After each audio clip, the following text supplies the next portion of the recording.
εικάσμα και φάουλ στον Αρτηματά στο 54ο λεπτό.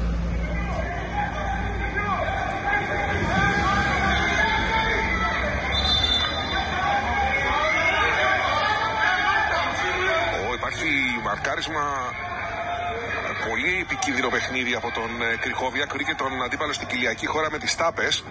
Έχει μπει στο έδαφος και ο άσος της ανόρθωσης.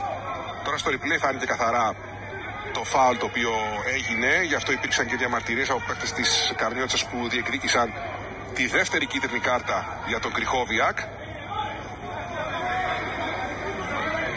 Πάμε το δούμε πάλι κάμερα. Ναι, κατ' εμέ είναι φάουλ για κίτρινη κάρτα αυτό.